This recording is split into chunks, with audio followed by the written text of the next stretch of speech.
Welcome to Weekly Digest, where we highlight the works of ministers of government as they push the administration's development agenda. The Ministry of Human Services and Social Security launched Orange Avenue as Guyana joined the rest of the world in celebrating 16 days of activism to eradicate gender-based violence against women and girls. This year's theme is Unite, Let Us Engage and Eradicate Violence Against Women and Girls.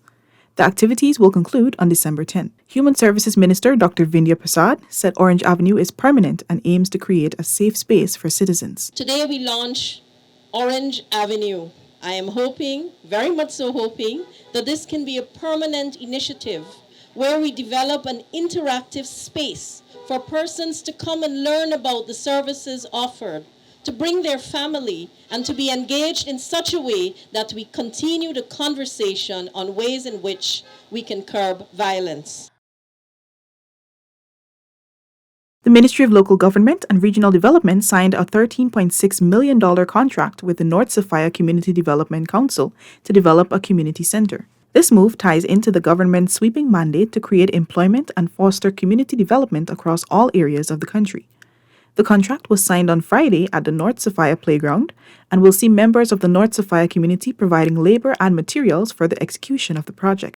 In his remarks, Local Government Minister Nigel Dharamlal stated that part of President Dr. Mohamed Irfan Ali's vision of One Guyana is to ensure that everyone benefits from the support of the government. This support includes employment opportunities. People must also benefit in terms of the employment landscape. That in North Sophia, like many other communities, we have quite a lot of unemployed people or underemployed persons. So we would like, Mr. Chairman, that quite a lot of these youngsters within the community, whether male or female, that you are contracted, you are given a job on this project, you are going to be paid. Minister within the Office of the Prime Minister with responsibility for public affairs, Kwame McCoy, recalled that in past, residents raised the need for a community center to be built for the younger generation to benefit socially and educationally. As such, he described the signing of the contract as significant and demonstrative of yet another commitment fulfilled by the PPPC government. We are doing for every community and doing for all the people in Guyana, and the ideal conditions and situations that you desire for your community would come around eventually, because it has to be a situation in which we spread around the resources and we work in an incremental way and fashion to be able to bring you all the best that you want for your community. Tourism Minister Onej Walrond also shared similar sentiments and said the center will provide a safe space for children. Once the center is complete, residents of North Sophia will be employed as community enhancement workers. Delivering on a commitment made by President Dr. Irfan Ali, Minister of Local Government and Regional Development Nigel Dharamlal, and Minister within the Ministry of Public Works Deodat Indar witnessed the signing of contracts for upgrades to the Parika and Lenora markets. The upgrades to these facilities will enable vendors to ply their trade in a designated area, providing them with opportunities for enhanced trade. Minister Indar assured residents that this development is only one aspect of the greater plan to foster development in Region 3. We applaud the people them to come out and make an honest living. But what we want to do is make sure that that honest living and the standard of how you develop and carry out your honest living daily is improved. Meanwhile, Minister Dharamlal said that the modernization of the markets will benefit vendors who conduct business on the parapets, providing them with a tarmac so that vending is done in a healthy manner. Whilst you see all of the development taking place in Region 3, we believe too that we have to make this center of business much more upgraded and enhanced. Whilst we're developing as a country, we also have to create a better environment for people to do their business. And so see this as an investment in your business as well, that the government is making. Region 3 and 4 is where a lot of the development is currently taking place, and you have to grasp the opportunity now and make sure that you are part of this bigger plan of President Ali and of the PPPC government. He assured vendors that they will not be displaced during the construction process, which is expected to last 5 months. Agriculture Minister Zulfikar Mustafa on Saturday last commissioned a brand new boardroom and office for the Mahaika Abari Rice Development Scheme at a cost of $14 million. Today, with the intervention that the company has made here, they have expended close to $14 million with new offices, fencing of the offices, office material, office furnitures and things like that, new vehicles. So I hope that the farmers can have the benefit of these facilities. Earlier in the day, Minister Mustafa and other ministry representatives met with Burma rice farmers to discuss their most pressing concerns. I will ask MMA and GRDB to work together. Let us get those farmers who are not cultivated, bring them together and see how we can work with them to start back production in those areas. We must get every single area cultivated this crop, and we'll work with those farmers to help to see how we can put system in place. He also conducted a walkabout in the village of Champagne to listen to the concerns of residents. A meeting is planned for the new week to identify solutions to the concerns raised. After a 2-year hiatus due to the COVID-19 pandemic, the annual school swimming, cycling, and track and field championships made a superb return to the Lenora Synthetic Track and Field facility. The event was declared open by Prime Minister Brigadier Retired Mark Phillips at a grand ceremony on Sunday. The Prime Minister said the government remains committed to improving sporting facilities to hone athletic skills. We've come a long way, and I wish to assure you that you have a government that is committed to allocating in every annual budget the money to improve our sporting facilities throughout Guyana. Minister of Education Priya Manikchand noted that the championships emulate the government's intention to empower and equip each child in the education system with the necessary tools to succeed. We want to make sure that we create and develop not only academically strong and sound students, but students who are all-rounded and confident and can hold their own on any field, in front of any instrument, speaking any language. This year marks the 60th edition of the Swimming, Cycling, and Track and Field Championships. It is a collaboration between the Ministry of Education and the Guyana Teachers Union and will see student athletes and teachers from 15 districts competing over a 6-day period. The University of Guyana on Monday commissioned its $181 million Early Childhood Center of Excellence. The center creates a conducive environment for young learners to explore, grow, and develop. Minister of Education Priya Manikchand noted that Guyana has the highest nursery enrollment rate in the Commonwealth Caribbean. As such, the investment is fitting since Guyana and the Caribbean can learn from practices which will be implemented at the institution. We have done, I think, as a country that does not mandate early nursery education, attendance in nursery schools, although we do distinguish and we mandate attendance at primary and at secondary, we've done very, very well. So this is a perfectly fitting investment in this country where not only Guyana can learn, but the rest of the Caribbean. I implore you today that you do not make this another school. In fact, we don't need another school. What we do need is to find out how we could make what we have been doing well, how we could make that excellent. The facility is equipped with all the amenities needed by learners and early childhood practitioners and caregivers. The building was also designed to accommodate learners living with disabilities.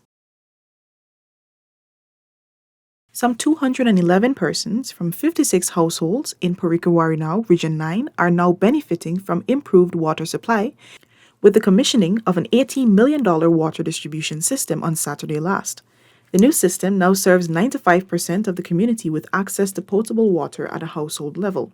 Minister of Housing and Water Colin Crowell said 2 persons were trained by the Guyana Water Incorporated, GWI, to man the system. He urged the residents to play their part in ensuring proper management and maintenance of the system. We can't just wait until we come to the communities when you have feedback and then you hear a trestle has issue, a tank is down, a system is down, the solar system is down, a pipe is broken. These are things that must be communicated immediately. Do we agree? Yes. And so that is why we are going to continue to train even if we lose persons in the system. To date, the government has invested over $200 million to expand potable water coverage in Region 9. Persons living with disabilities can be assured of their lives being improved as the government is working assiduously to provide and expand services for this vulnerable group. Health Minister Dr. Frank Anthony made the disclosure at the launching of National Week of Persons with Disabilities and the Bumper Sticker Drive. The theme for 2022 is Transformative Solutions for Inclusive Development, the role of innovation in fueling accessible, equitable roles. Regardless of the circumstances, what we need to build is services that are available to everyone who need these services. And that's the commitment from the Ministry of Health, and that's the commitment from the government of Guyana, because we want everybody to ensure that whatever their needs are, that we'll be able to deliver on those needs. In an effort to enhance the medical facilities and services in Guyana, China handed over a cash grant to the tune of $200,000 to Guyana to procure medical supplies. The grant was handed over to Health Minister Dr. Frank Anthony by China's ambassador to Guyana, Guo Haiyan, on Tuesday at the Ministry of Health head office. Dr. Anthony, in his remarks, noted that over the years, Guyana has benefited tremendously from the Chinese contingent that would visit Guyana to work at the Georgetown Public Hospital Corporation, GPHC, and Linden Hospital. He pointed out that many Guyanese have benefited from surgeries, the Sinopharm COVID-19 vaccine, and other diagnostics. So this grant falls within that realm, and certainly we would use it to increase our preparedness for COVID-19, and we're extremely grateful to yourself, the embassy here, and of course the government of China. As the government continues to make significant steps in providing eye care services to Guyanese, Health Minister Dr. Frank Anthony noted that some 597 spectacles have been distributed so far through the Snap-on Spectacles program. During Tuesday's COVID-19 update, Dr. Anthony noted that the government purchased 4,500 spectacles through the program. So far, of the 4,500, we have distributed 23 spectacles to those who need in Regions 10. We have distributed 124 in Region 7, and we have distributed 450 in Regions 8. The health minister said that the program will continue in various regions. Regions 1 and 9 are set to benefit shortly. We have a team that would go out into these communities. They would test everyone's eyes to see whether or not they require spectacles, and those who require it would get it almost instantaneously. So once they finish the testing, they're able to give you your spectacles right there. You don't have to wait. Amerindian Affairs Minister Pauline Sukai reminded persons that all 10 administrative regions will benefit from the investments and developmental plans of the government. This assurance was made at the Rupununi Business and Investment Exposition held recently. Minister Sukai noted that with the expansion of the tourism industry and government's investment, Region 9 is set to benefit tremendously. She said the Rupununi has great potential for the service sector, which complements the tourism industry, a sector they must explore. The tourism industry is expanding. Today we are expanding from pioneering tourism product to a much more expanding tourism destination as a country, and Rupununi can benefit. The government has also been supporting the agriculture sector in Region 9. To foster development and economic opportunities for communities in Region 9, the Rupununi Chambers of Commerce and Industry hosted the Rupununi Business and Investment Exposition Saturday last in Letem, Region 9. The exposition has returned after a 2-year hiatus due to the COVID-19 pandemic. Small businesses from Rupununi and a delegation from Brazil displayed various products at the expo. Delivering the feature address, Tourism, Industry and Commerce Minister Onish Walrand said that the government remains steadfast in its efforts to support Region 9 and small businesses. Our government remains committed to small business development all over the country, including here in Region 9. We continue to support our small and micro enterprises. This is evident by the tangible support we have offered small businesses in the region. Housing and Water Minister Colin Crowell urged the Chamber to ensure that investments continue at the community level to guarantee economic stability and growth. And this is important when we speak about development of Rupununi, development of Region 9, development of the corridor, it is important too that this transcends into the villages. And so certainly we would like for the chamber to also play a greater role in working with many of these communities, village councils, etc., so that they can maximize on their potential as to what they have to offer. The expo was celebrated under the theme Creating a Strong and Secure Private Sector in Region 9 while supporting the One Guyana initiative. The Ministry of Public Works awarded 35 contracts to contractors from the communities of Albaistong and West La Penitence in South Georgetown on Wednesday. This is the fulfillment of a promise made by President Dr. Muhammad Irfan Ali when he visited the community last month. Minister within the Ministry of Public Works, Deodat Indar, urged the contractors to hire residents, especially youths, so that the monies being expended by the government can stay within the community to foster development. You are required. Every one of the contractors that is signed here today, you are required to hire people from Albaistong together. I want to hear people from Yonder, Upsa, coming in the community. That is not what we agreed on between the president and yourself. Right? Is the people from right here got to get the work done. This is what this is about. It's for us to get the contractors involved so that you make money and you get the work done through people from the community so they can make money too. Right? So the money is in the community. Minister within the Office of the Prime Minister, Kwame McCoy, noted that the government is committed to enhancing the lives of all Guyanese, and Albaistong is not left out. Our interest is about working with every community and everyone across this country because you all belong to Guyana. And we govern for all the people of this country. And I know that even after we leave here this morning, there will be those who will try to come amongst you and to create the divisions and to stir up the mischief and to say that it is only being done because of this or that or local government elections. But we are not a government for just a season. We are a government for every season. We are here to work with you. We want to see your lives enhanced. We want to see your family develop and the community in which you live become as wholesome as possible. Wednesday saw the passing of the Hire Purchase Bill of 2020, which promotes equal protection for consumers and sellers from exploitation. Minister of Tourism, Industry and Commerce, Onish Walron, presented the bill for its second reading to the National Assembly on Wednesday. In her presentation, she stressed that the bill has benefited from the fullest possible consultation and seeks to promote transparency in the business process. It enjoys broad support of major stakeholder groups, and I'm confident that it will significantly improve the commercial environment by providing sorely needed protection for both buyers and sellers under hire purchase arrangements. Agriculture Minister Zulfikar Mustafa commended the bill and noted that it will have a significant impact on the agriculture sector.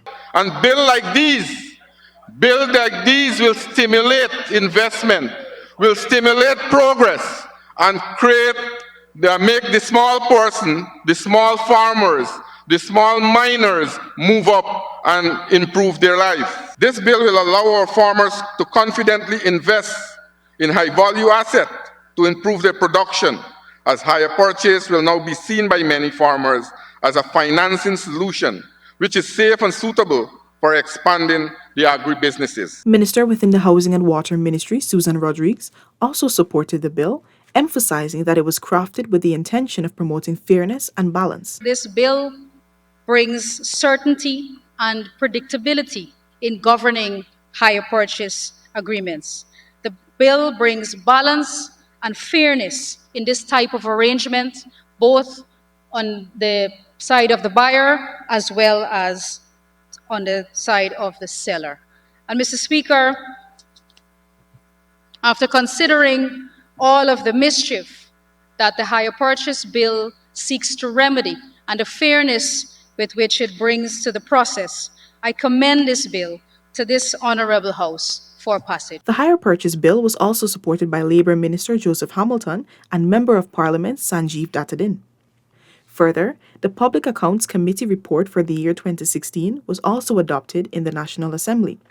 Public Works Minister Bishop Juan Edgell, during his presentation, said that the 2016 Auditor General's report, thoroughly examined by the PAC, showed a previous APNU AFC government's failure in transparency, accountability, and good governance. We must ensure at all times that reports that come to the National Assembly that are sent to committees like the Auditor General report that is sent to the PAC is adequately, properly scrutinized, dealt with carefully to ensure we strengthen the accountability framework of this country. Meanwhile, Senior Minister in the Office of the President with Responsibility for Finance, Dr. Ashni Singh, presented a supplementary bill comprising financial papers numbers 2 and 3 to the National Assembly to address a number of urgent interventions across several key sectors, including energy, agriculture, infrastructure, and Amerindian affairs. The financial papers together amount to over $47 billion. Additionally, Minister of Foreign Affairs and International Cooperation, Hugh Todd, provided an update on the oral hearings of the Guyana-Venezuela border controversy, noting that a decision is expected to come by mid-2023.